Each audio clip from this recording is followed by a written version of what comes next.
शुभ संध्या बच्चों। आप सभी कैसे हैं? आप सुरक्षित होंगे, स्वस्थ होंगे, कुशल मंगल से होंगे।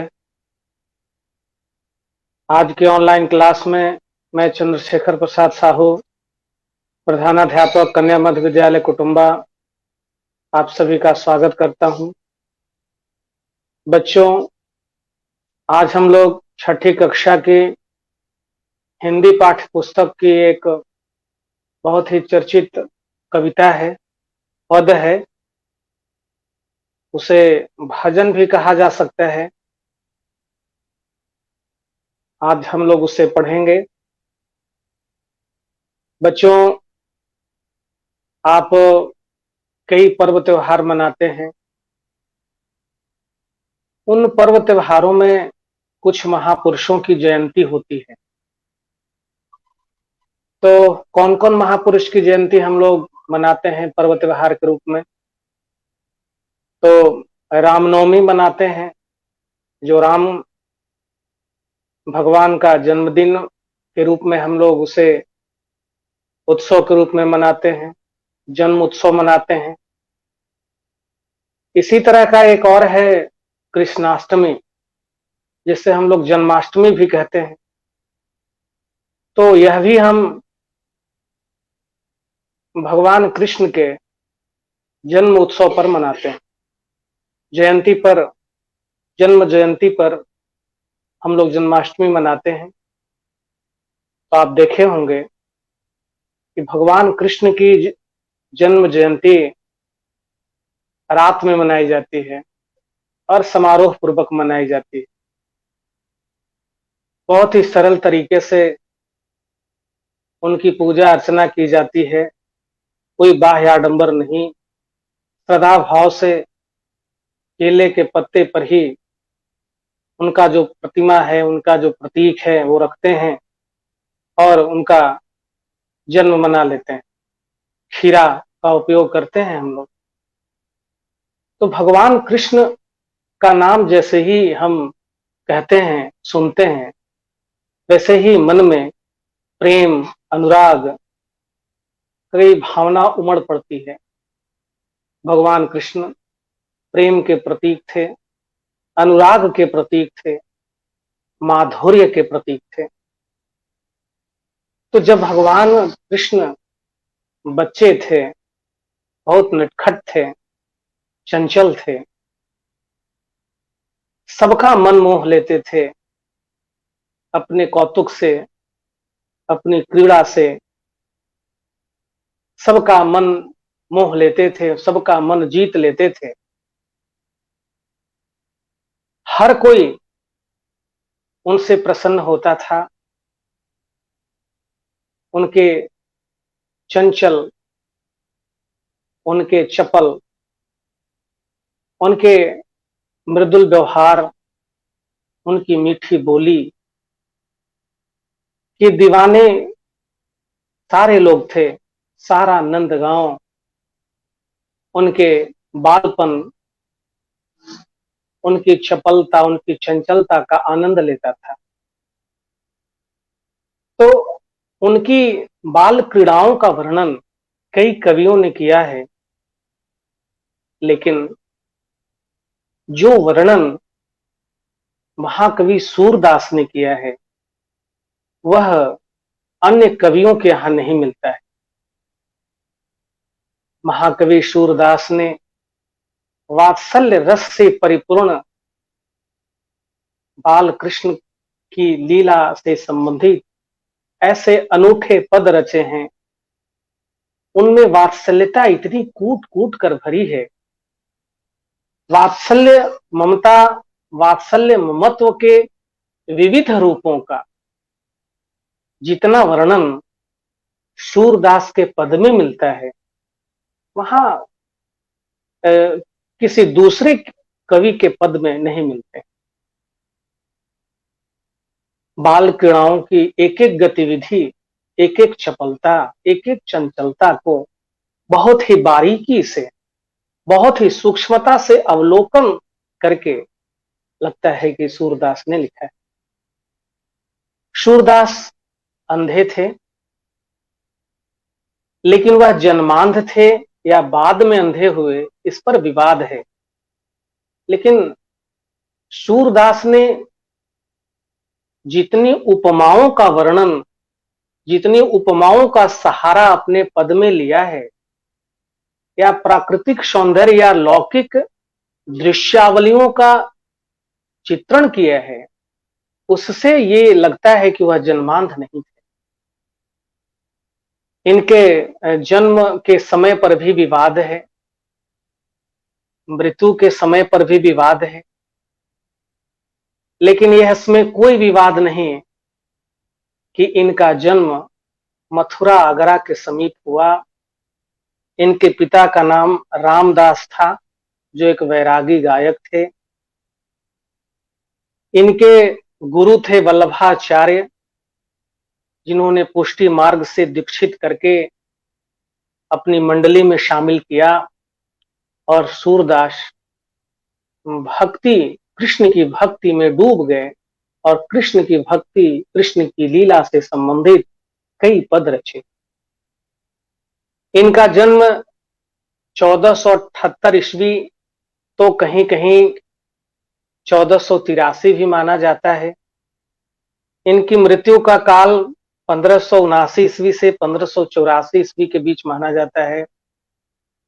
इन्होंने कई ग्रंथ लिखे, काव्य ग्रंथ लिखे, जिसमें सूर सागर, साहित्य लहरी,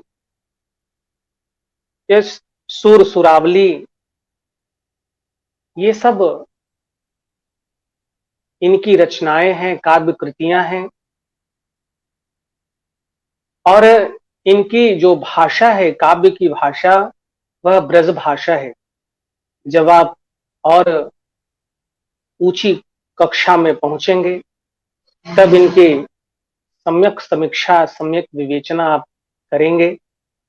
अभी हम लोग यह समझें कि आज का जो पद है, वह महाकवि सूरदास के द्वारा लिखा हुआ है, और यह भगवान कृष्ण के बाल लीला से जुड़ा हुआ है। आप ये पद कई बार सुने होंगे, मैया मोरी मैं नहीं माखन खायो। सुने हैं, जरूर सुने होंगे। भला ऐसा प्रिय भजन कौन नहीं सुने होंगे। तो आज के पाठ में मैया मोरी मैं नहीं माखन खायो पद ही हम लोगों को पढ़ना है। तो आइए हम लोग, यह पद जो है बच्चों गेय है, संगीतमय है, इसे गाया जा सकता है। और कई गायकों ने, गायिकाओं ने इसे गाया है। अनूप जलोटा ने गाया है। महाभारत जो सीरियल है, उसमें इस पद को भी गाया गया है। लोग, कई गायक और गायिका इस पद को अपना अपना स्वर दिए हैं और बहुत ही सुंदर स्वरों में इसे सजाया है। तो आइए हम लोग इसे गाते हैं। मैया मोरी मैं नहीं माखन खायो, मैया मोरी मैं नहीं माखन खायो, भोर भयो गैयन के पाछे, मधुवन मोहि पठायो, चार पहर वंशी वट भट क्यों, सांझ परे घर आयो, मैया मोरी मैं नहीं माखन खायो,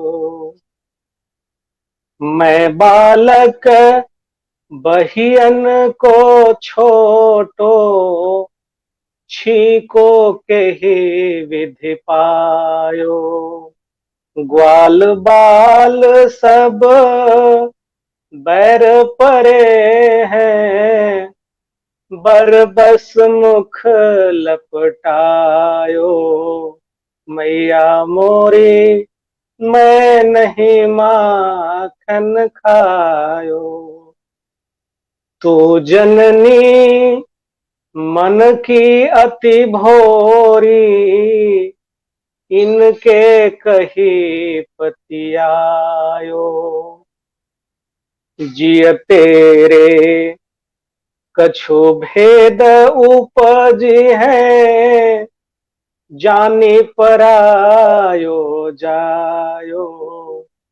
मैया मोरी मैं नहीं माखन खायो, यह ले अपनी लकुटी कमरिया, बहुत ही नाच नचायो। सूरदास तब बिहसी जसोदा, लेउर कंठ लगायो। मैया मोरी मैं नहीं माखन खायो। बच्चों, आपने देखा कि इस पद में कान्हा बालक कन्हैया अपनी मां से कहता है कि मैया मैं माखन चुरा कर नहीं खाया हूं। बालक कान्हा नंद के लाल, गोपाल, कान्हा, कई नाम थे इनके, और पूरे नंद गांव में सब लोग इनको प्यार करते थे, दुलार करते थे। और बालक कृष्ण बहुत निर्भीक थे, अपने मित्रों के साथ मैत्री भाव रखते थे, और खाने पीने की वस्तुओं पर कृष्ण का मानना था कि बालकों का अधिकार पहला होता है। उनकी चपलता, उनकी चंचलता का कोई बुरा नहीं मानता था।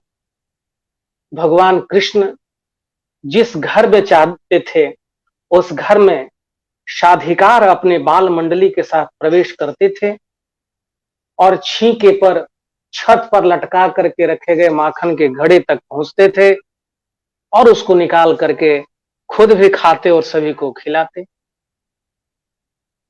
और इस चंचलता, इस चपलता को कोई बुरा भी नहीं मानता था, क्योंकि भगवान कृष्ण सबके प्यारे थे, सबके दुलारे थे। ऐसा भी कहा जाता है कि जो नंदगांव के गोपियां थीं, वह इंतजार करती थीं कि मेरे घर कान्हा आज आता तो मैं उसे जी भर कर देखती और मैं उसे माखन खिलाती। भगवान कृष्ण गोपियों के मन की बात समझ जाते थे, क्योंकि वो अंतर्यामी थे, और उनके यहाँ पहुंच करके उनका माखन खा लेते थे। ऐसा भी कहा जाता था कि भगवान कृष्ण जिसके यहाँ माखन खाते थे, उनके यहाँ की जो गायें थीं वह ज्यादा दूध देती थी। तो ऐसी किंवदंतियां भगवान कृष्ण के साथ जुड़ी हुई हैं। मतलब यह कि कृष्ण चपलता, चंचलता, अनुराग और प्रेम का साक्षात बाल स्वरूप थे, और उसके चंचलता, चपलता पर किसी को कोई आपत्ति नहीं होती थी। तो यही कारण था कि वह अपनी बाल मंडली के साथ किसी ग्वालन, किसी गोप के यहाँ घुस करके और जबरन वह माखन का जो घड़ा रहता था उसको उतार करके खाते थे। कुछ गोपियां, कुछ ग्वालन उनसे ठिठोली करने के लिए, उनसे मजाक करने के लिए भगवान कृष्ण के जो माता थी यशोदा, उनसे उलाहना देने चली जाती थी कि तुम्हारा तो कान्हा है, तुम्हारा जो छोरा है वो तो माखन चुराता है, हमारे यहाँ घुस कर माखन खा लेता है। घर में किसी को देखा नहीं कि वह खिड़की से, दरवाजे से चुपके से अपने ग्वालों के साथ घुस जाता है। यशोदा को अच्छा नहीं लगता था कि मेरे पुत्र को कोई चोर कहे। यशोदा कहती थी कि वो चपल हो सकता है, वो चंचल हो सकता है, लेकिन चोर क्यों होने लगा। लेकिन गोपियां चिढ़ाने के लिए कहती थी कि नहीं, वो तो माखन चोर है। यशोदा नहीं मानती थी कि नहीं, वो माखन चुरा नहीं सकता है, उसके यहाँ माखन की क्या कमी है? मेरे घर में देखो सैकड़ों घड़े पड़े हैं, माखन से भरे हुए हैं। लेकिन गोपियों को तो चिढ़ाने की में मजा आता था, यशोदा को चिढ़ा देती थी। एक बार हुआ क्या कि एक ग्वालन के यहाँ भगवान कृष्ण अपने ग्वाल बाल के साथ चले गए और माखन खाने लगे। तब वह ग्वालन जो है चुपके से दरवाजा बंद करके और यशोदा के यहाँ चली आई और कहे कि चलो चलो देखो, तुम्हारा जो नाम कान्हा है, तुम्हारा जो लल्ला है, माखन चुरा कर खाता है कि नहीं, चलो देख लो आज अपनी आंख से। यशोदा को विश्वास नहीं हुआ। वह उस ग्वालन के साथ उसके घर में चली आई, देखती है कि सचमुच कान्हा जो है अपने ग्वाल बालों के साथ माखन खा रहा है और मजे से खा भी रहा है, खिला भी रहा है।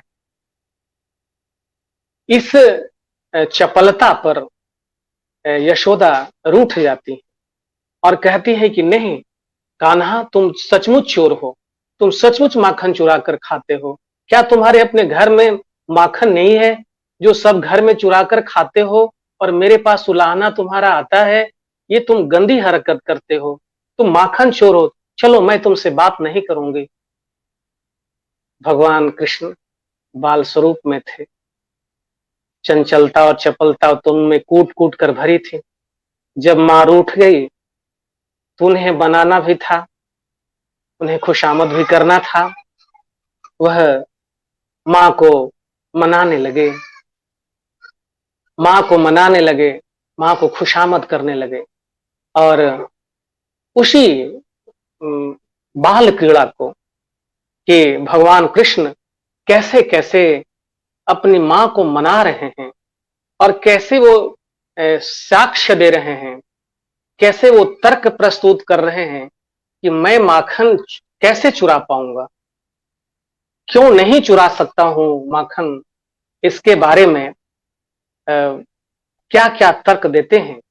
सूरदास ने बहुत ही बारीकी से, बहुत ही भावना से, बहुत ही कोमलता से उनके सारे तर्कों को, उनके सारे साक्ष्यों को, भगवान कृष्ण और यशोदा के संवाद को इस बहुत ही सुंदर पद में वर्णन किया है। तो आइए हम लोग देखते हैं।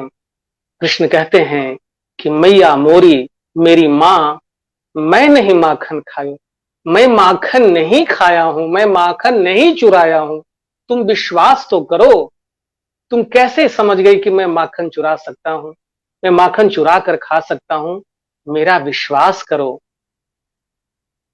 बालक कृष्ण विश्वास दिला रहे हैं। कैसे? भोर भयो गैयन के पाछे मधुबन मोहि पठायो। अच्छा तुम बताओ मैं कैसे माखन चुरा सकता हूं? भोर होते ही तुम गायों के पीछे गाय चराने के लिए मधुबन में भेज देती हो। मैं तो भोर में ही चला जाता हूं गायों को चराने और फिर चार पहर बंसी वट भटक्यों, चार पहर तक मैं उधर ही बंसी बजाते रहता हूं, बरगद के छांव के नीचे भटकता रहता हूं और सांझ होने पर मैं घर आता हूं। तो बताओ कि मैं भोर में जाता हूं और शाम को मैं वापस आता हूं, तो मैं भला माखन चुराने कब जाता हूं? तो कृष्ण क्या जो ये तर्क है, बाल सुलभ तर्क, बच्चे कैसे तर्क करते हैं, कैसे मन की बातों को गढ़ते हैं, बहुत ही सुंदरता के साथ सूरदास ने यहां पिरोया है इस भावना को। आगे क्या तर्क देते हैं? मैं बालक बहियन को छोटो, छींको के ही विधि पायो। बताओ तुम मां, अब दूसरा तर्क दे रहे हैं। अच्छा ये बताओ कि मैं कैसे ऊपर छत से लटकाया हुआ जो छींका रहता है, मैं वहां तक कैसे पहुंच जाएगा, मेरे हाथ कैसे पहुंच जाएंगे वहां? मैं बालक बहियन की छोटी, मेरे हाथ छोटे छोटे हैं, उतनी ऊंचाई तक मेरे हाथ कैसे पहुंच जाएंगे? और जानती हो, जो तुम देखी कि मेरे मुंह में माखन लगा है, वो ग्वाल बाल सब बैर परे हैं, बरबस मुख लपटायो। मेरे साथी जो ग्वाल बाल हैं वो सब मुझसे चिढ़े रहते हैं, वैर रखते हैं, और मुझे चोर साबित करने के लिए, मुझे दोषी बनाने के लिए मेरे मुंह में जबरदस्ती माखन लिपटा देते हैं, माखन लगा देते हैं कि मैं ही माखन खाया हूं, लेकिन मैं माखन खाता नहीं हूं। भगवान कृष्ण अपने बाल सुलभ तर्क से यशोदा को अपना पक्ष सुनाते हैं। यशोदा सारी बातें समझती है। ये कृष्ण की चंचलता है, चपलता है, लेकिन माँ है, माँ कभी रूठती भी है। और जैसे जैसे भगवान कृष्ण अपनी चपलता और चंचलता को लेकर तर्क करते हैं, यशोदा मन ही मन हंस रही है कि कैसा कैसा ये बहाना जो है हमारे सामने बना रहा है। लेकिन वो माँ है, अभी तक वो रूठने का ही मुद्रा दिखा रही हैं। आगे अब कहती हैं, कहते हैं कृष्ण अपनी माँ को, तू जननी मन की अति भोरी। माँ देखो, तुम जो है मन की बहुत भोली हो, बहुत सीधी सादी हो, इनके कहे पतियायो। अब इनके झूठी बात में तुम जो है विश्वास कर ली। मेरा तुमको कोई विश्वास नहीं है, मैं तुम्हारा लल्ला हूं, मैं तुम्हारा बेटा हूं, और तुमको मेरी बात पर विश्वास नहीं है। अब तो इतना मन की तू भोली है, सीधी है, कि दूसरों के बात पर तू विश्वास कर ली और मेरी बात पर तू विश्वास नहीं कर रही हो। अब जो है कहते हैं, अब एक ऐसा ऐसा तर्क देते हैं, ऐसी बात कहते हैं कि यशोदा का हृदय विचलित हो जाता है। क्या कहते हैं? जिय तेरे कछु भेद उपजी हैं, जानी परायो जायो। मैं समझ गया हूं, तुम्हारे मन में कुछ भेद हो गया है, तुम्हारे मन में कुछ खोट पैदा हो गया है, तुम मुझे पराया समझने लगी हो, तुम मुझे अपना बेटा मुझे नहीं समझ रही हो। भगवान कृष्ण की ये बातें यशोदा के हृदय को व्यथित कर देती है। यशोदा विचलित हो जाती है। यह कह दिए कि अब मैं तुम्हारे मन में कुछ खोट आ गया है, तुम मुझे अपना बेटा, सगा बेटा नहीं समझ रही हो, तुम मुझे पराया समझ रही हो, मुझे दूसरे का बेटा समझ रही हो। ये तो बात कहे ही, दूसरी बात और कह दिए, यह ले अपनी लकुटी कमरिया बहुत ही नाच नचायो। कहा कि ये लो अपनी सब लकुटी ले लो, डंडा उंडा सब ले लो, मैं अब तुम्हारा कोई काम नहीं करूंगा, तू बहुत मुझे परेशान करती हो, मैं अब जा रहा हूं। जब यशोदा देखी कि अब भगवान कृष्ण के रूप में जो बाल स्वरूप है वह खींच गए हैं, उनमें खिन्नता आ गई है, रुआंसे हो गए हैं, रोने लगे हैं, तब यशोदा हंस करके, शूरदास तब बिहस जसोदा, लय उर कंठ लगायो। सूरदास कहते हैं कि उनके ऐसे तर्क से, उनकी ऐसी भोली और निराली बातों से यशोदा का दिल का मैल जो है वो दूर हो जाता है और वह कृष्ण को प्रेम से गले लगा लेती।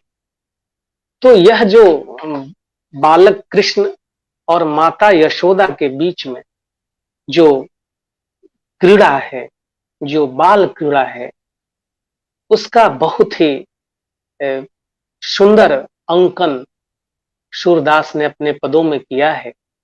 यह तो माखन चोरी की घटना है, कई और भी ऐसी घटनाएं हैं, कई और भी ऐसी बाल क्रीड़ाएं हैं जिस पर सूरदास ने बहुत अच्छा अच्छा पद लिखा है, और वह वात्सल्य रस से परिपूर्ण पद है।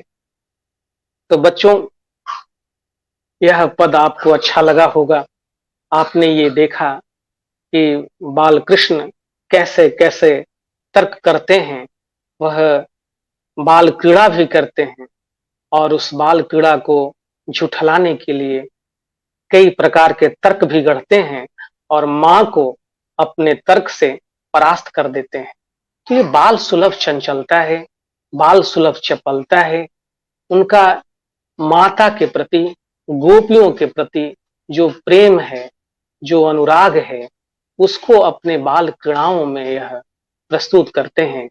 भगवान कृष्ण सबको प्रसन्न करते हैं, मंत्रमुग्ध करते हैं, सबके हृदय को